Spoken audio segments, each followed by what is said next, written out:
अगर ये बाहु कमजोर हो गई तो सनातन कमजोर होगा। और युगे युगे इस समाज को बुद्ध भी दिया क्षत्रिय समाज ने, और जब आता इस समाज को रोंदने आए तब हमने कड़ा युद्ध भी दिया। वैसा ही युद्ध अबड़ा अड़भंग ने खिलजी के विरुद्ध लड़ा, मात्र और मात्र स्त्री रक्षा हेतु। आप सोचिए, भारतवर्ष के इतिहास में ऐसा कोई दृष्टांत नहीं है। बिना किसी वैर भावना के मात्र स्त्रियों ने रक्षण की अपेक्षा रखी, और एक क्षत्रिय ने वचन दे दिया कि जब तक जीवित हूं कोई भी यवन आपको छू नहीं सकता, मृत्यु के बाद आपकी रक्षा ईश्वर करेगा। और इसी धरती पर 5000 योद्धाओं ने, आप सोचिए 5000 योद्धा 40,000 की यवनों की फौज के साथ भिड़ गए। पता है कि सामने मृत्यु है, नहीं जीतेंगे, लेकिन वही बात आती है क्षत्रियत्व की कि क्षत्रिय मात्र जाति में जन्मने से नहीं, अगर वो कर्म में नहीं है तो फिर केवल औपचारिकता रह जाएगी। शस्त्र पूजन यहां से करके हम चले जाएंगे, पर वो कर्म में नहीं आएगा। वैसा ही कर्म अबड़ा अड़भंग ने निभाया।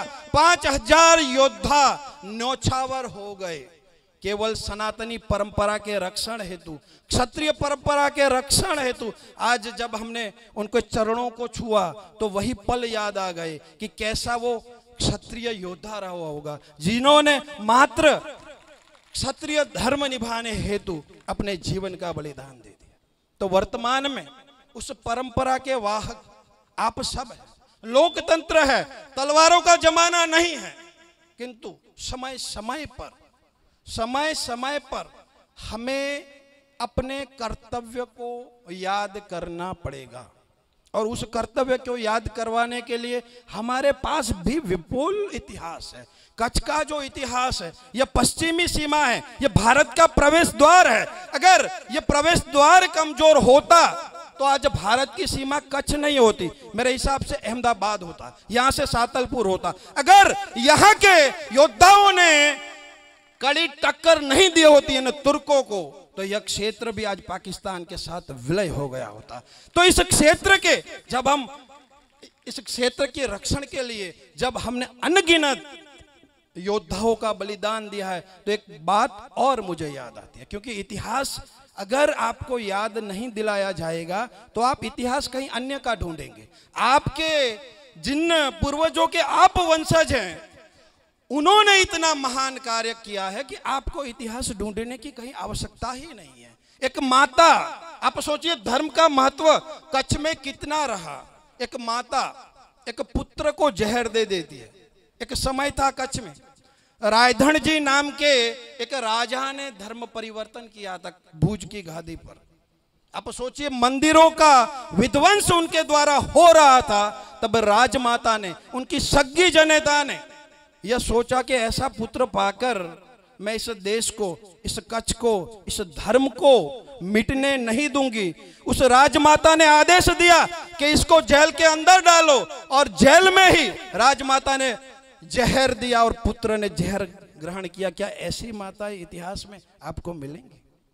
आपका इतिहास भी उज्जवल है, आपकी परंपरा उज्जवल है, किंतु वर्तमान में कहीं ना कहीं थोड़े जब हम निस्तेज हुए हैं तो लोकतंत्र के अनुरूप युद्ध और बुद्ध, देखिए युद्ध जो है वह तलवारों वाला युद्ध नहीं, अब कर्म का युद्ध, और बुद्ध जो हमें संस्कार देता है, सामाजिक विकृतियों के विरुद्ध लड़ने की प्रेरणा देता है।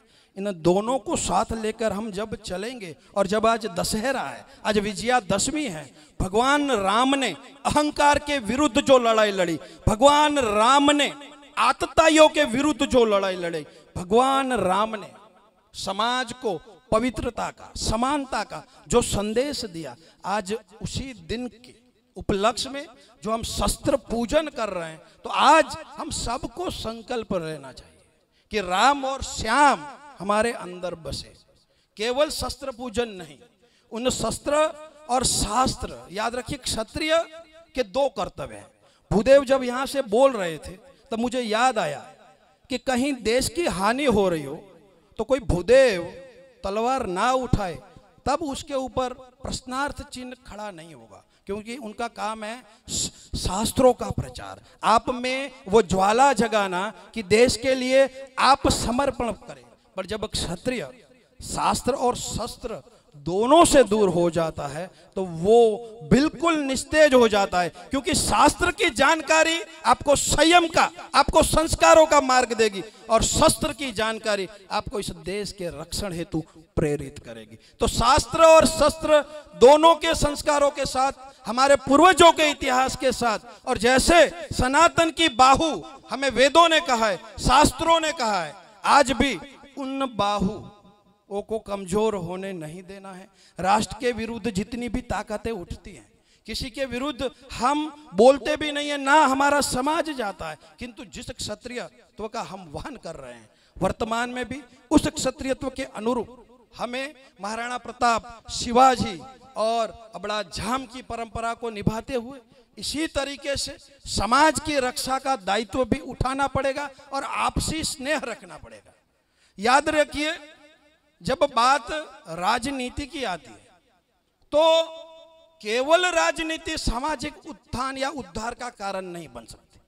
जब तक समाज की अंतिम पंक्ति पर बैठे व्यक्ति तक समाज नहीं पहुंचता, तब तक उस समाज के चाहे सैकड़ों मिनिस्टर हो, चाहे सैकड़ों एमएलए हो, एमपी हो, समाज का उद्धार नहीं होता। इसका बहुत बड़ा दृष्टांत हमारे पास है पारसी समाज। भारत का पारसी समाज, मुझे नहीं लगता कि कहीं कोई पारसी एमपी या मिनिस्टर पारसी समाज में होगा वर्तमान में, फिर भी वो समाज आज सबसे आगे है, सबसे समृद्ध है। तो सामाजिक एकता किसी को डराने के लिए नहीं, किसी के ऊपर राज करने के लिए, लेकिन हमारा जो धर्म है उसके रक्षण हेतु सामाजिक एकता बनी रहे, और जो कहीं ना कहीं हमारे ऊपर समाज का विश्वास डगमगाया है, यहां सुनने की बात है, जो विश्वास डगमगाया है कि हम ये बोलते हैं कि कहीं दुकान हम लीज पर लेने जाते हैं, रेंट पर लेने जाते हैं, तो क्षत्रिय समाज का नाम सुनकर लोग थोड़े हड़बड़ा जाते हैं। तो यहां समझना है कि जिन्होंने अपने रजवाड़ों का दान कर दिया, आज उनको अगर दुकानें नहीं मिल रही है तो हमें अपने आप को यह प्रश्न करना पड़ेगा कि वह कौन सी ताकतें हैं जो रजवाड़ों को तो उन्होंने दे दिया, लेकिन आज भी किसी की दुकानों में मोहर रख रही है, किसी की जमीनों पर कब्जा कर रही है। ऐसी ताकतों की वजह से पूरा क्षत्रिय समाज जब बदनाम होता है तो ऐसे लोगों को चुनकर, उनको समझाकर हमें अपने समाज को बदनाम होने से भी बचाना पड़ेगा। क्योंकि क्षत्रियत्व केवल मैं आपके बखान करूंगा और जो हमारे अंदर अवदोष है उसको मैं नहीं कहूंगा, तो कहीं ना कहीं मेरी बात अधूरी रहेगी। आप सबको दशहरा की खूब खूब शुभकामनाएं। इसी तरीके से एकता बनी रहे, धर्म का रक्षण होता रहे, और दशहरा समिति को भी अनंत शुभकामनाएं कि आपने बहुत ज्यादा मेहनत करके यहाँ पर इतने ज्यादा क्षत्रियों को एकत्रित किया। आप सबको शुभकामनाएं। जय श्री राम। खूब खूब आभार रघुवीर सिंह जी। अब जो आ रहे हैं तालियां उनके लिए भी बजनी चाहिए। एक ऐसा नवयुवक, एक ऐसा योद्धा जिसने पूरी जेएनयू का एक सिरस्ता बदल दिया, एक ऐसा राजपूत जो एक खड़ा हो गया, पूरी लाइन लग गई, और आज बड़े बड़े जो कारनामे नहीं कर सके वो रविंद्र सिंह भाटी ने करके दिखाया। आइए रविंद्र सिंह जी, आप हमारे युवा के जो है कि आप हमारे युवा को कुछ प्रोत्साहन कीजिए। रविंद्र सिंह जी भाटी।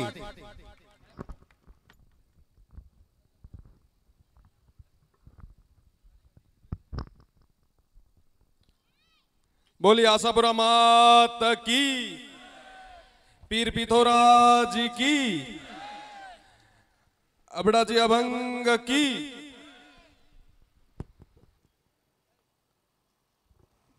विजयदशमी रे ये कार्यक्रम रे माथे संत श्री प्रतापपुरी जी जो को न केवल पश्चिमी राजस्थान और मारवाड़ तक बल्कि पूरे राजस्थान रे मीना, पूरे भारत रे मीना स्वामी विवेकानंद जी रो एक प्रतिरूप उहरे चरणा में हूँ वंदन करा।